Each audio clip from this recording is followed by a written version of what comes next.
Assalamualaikum warahmatullahi wabarakatuh. Perkenalkan, nama saya Friska Sefriarni dengan NIM 211240035.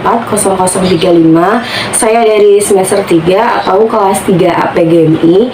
Di sini saya akan menjelaskan materi diskusi yang berjudul desain kurikulum.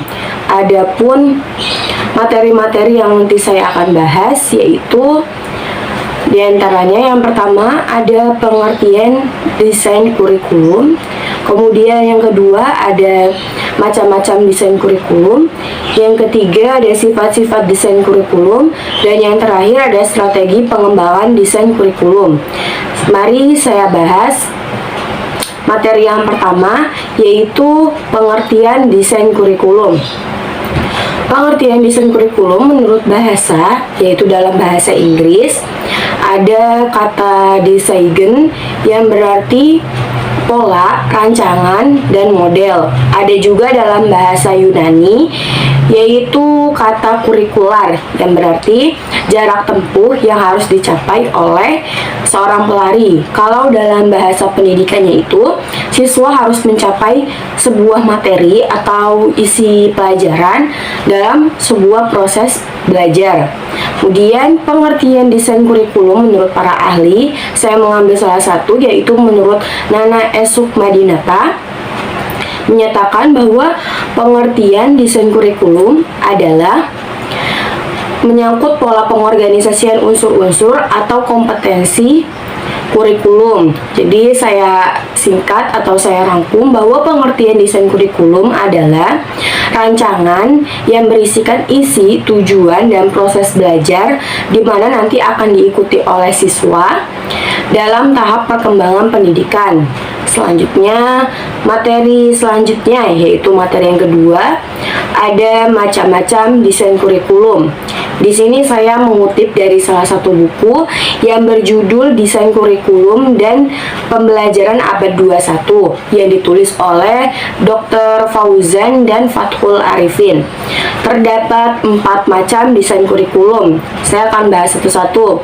Yang pertama ada kurikulum subjek akademik.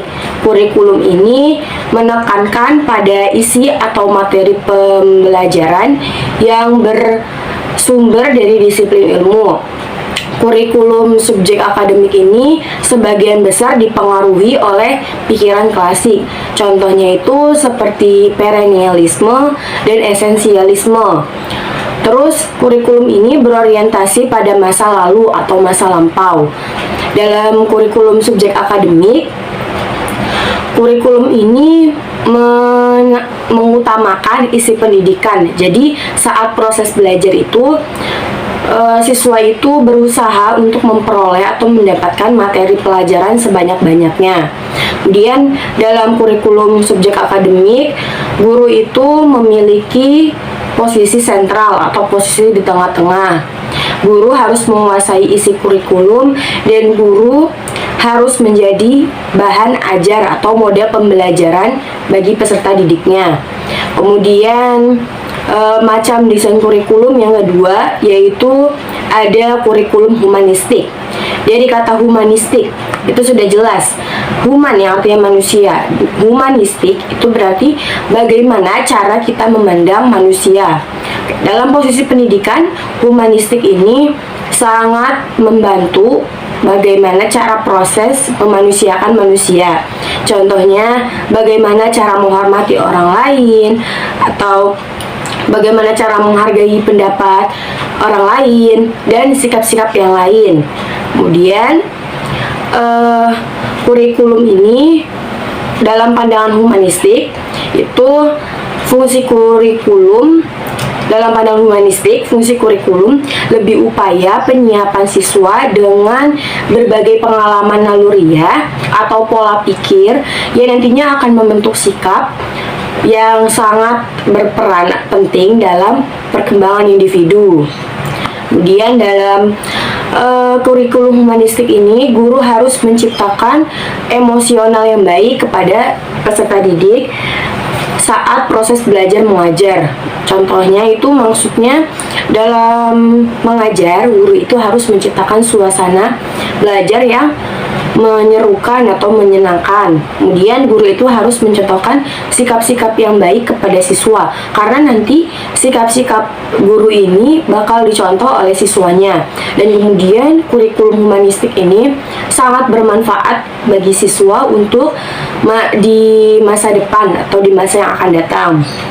Kemudian kurikulum yang ketiga atau macam-macam desain kurikulum yang ketiga, yaitu ada kurikulum rekonstruksi sosial. Rekonstruksi sosial ini memperhatikan hubungan kurikulum dengan sosial masyarakat, politik, dan perkembangan ekonomi. Kurikulum rekonstruksi sosial ini sangat berharap dengan adanya interaksi dan kerjasama, siswa dapat menyelesaikan masalah-masalah, baik itu masalah yang terjadi pada dirinya atau masalah individu maupun masalah-masalah sosial yang di luar, sehingga nanti siswa itu dapat menciptakan atau dapat membuat masyarakat yang baik. Kemudian macam desain kurikulum yang terakhir atau yang keempat, ada kurikulum teknologi. Kurikulum ini mengutamakan pada pendekatan pada pembentukan, mengutamakan pada pembentukan dan penguasaan kompetensi, bukan dengan cara pengawetan dan pemeliharaan budaya yang seperti pendidikan klasik, tapi pendidikan teknologi ini berorientasi pada masa depan dan atau masa yang akan datang. Kemudian kurikulum teknologi ini dikembangkan berdasarkan pikiran pendidikan teknologi. Oke, selanjutnya materi yang ketiga ada sifat-sifat desain kurikulum. Terdapat 6 sifat desain kurikulum. Yang pertama ada strategis. Sifat strategis ini karena merupakan instrumen yang sangat penting dalam mencapai tujuan pendidikan nasional. Kemudian sifat yang kedua yaitu ada sifat komprehensif. Sifat ini mencakup aspek-aspek kehidupan dan penghidupan masyarakat. Kemudian sifat yang ketiga yaitu ada sifat integratif. Sifat inilah yang mengintegrasikan rencana yang sangat luas. Kemudian sifat yang keempat yaitu ada sifat realistik. Sifat realistik ini sifatnya berdasarkan kebutuhan nyata peserta didik dan kebutuhan masyarakat. Kemudian sifat yang kelima yaitu ada humanistik. Sifat humanistik ini menitik beratkan kepada sumber daya manusia. Kemudian sifat yang terakhir yaitu ada sifat futuralistik. Sifat ini mengacu jauh ke depan untuk memperoleh atau mengelola masyarakat yang maju. Oke, sifat-sifat desain kurikulum sudah selesai. Sekarang lanjut ke materi yang terakhir, yaitu strategi pengembangan desain kurikulum. Terdapat 4 strategi pengembangan desain kurikulum. Mari kita bahas satu-satu. Yang pertama, ada merumuskan tujuan pembelajaran. Dalam merumuskan tujuan pembelajaran ini terdapat 3 tahap. Yang pertama, merumuskan tujuan. Yang kedua, ada merumuskan standar kompetensi atau SK. Dan yang ketiga, ada merumuskan kompetensi dasar atau KD. Oke, setelah menyusun strategi merumuskan tujuan pembelajaran, maka lanjut ke strategi selanjutnya, yaitu strategi yang kedua, ada merumuskan dan menyeleksi pengalaman-pengalaman belajar. Sebelum merumuskan dan menyeleksi pengalaman-pengalaman belajar, kita harus mengetahui apa arti dari pengalaman belajar. Pengalaman belajar itu adalah bentuk interaksi yang dialami oleh siswa dan dirancang oleh guru yang nantinya akan memperoleh pendidikan, pengetahuan, dan keterampilan. Kemudian setelah merumuskan dan menyeleksi pengalaman-pengalaman belajar, strategi selanjutnya atau langkah selanjutnya yaitu ada mengorganisasi pengalaman-pengalaman belajar. Dalam pengorganisasian kurikulum ini sangat membantu dalam memudahkan siswa untuk belajar. Jadi dengan adanya desain kurikulum ini, siswa itu lebih mudah dalam belajar. Kemudian Dalam pengorganisasian atau desain kurikulum ini didukung oleh beberapa hal, yakni ada teori, terus ada konsep, kemudian penglihatan pendidikan, perkembangan siswa atau peserta didik, dan kebutuhan masyarakat. Kemudian setelah menyusun strategi mengorganisasi pengalaman belajar, selanjutnya strategi yang terakhir itu ada mengevaluasi kurikulum. Evaluasi adalah proses berkelanjutan di mana data yang terkumpul dan dibuat pemeriksaan untuk mencapai tujuan memperbaiki sistem. Setelah selesai penyampaian materi dari saya, kemudian saya akan simpulkan, yaitu bahwa desain kurikulum adalah rancangan yang berisikan pola, rancangan yang berisikan isi, kemudian ada tujuan dan proses belajar yang nantinya akan diikuti oleh siswa dalam tahap perkembangan pendidikan.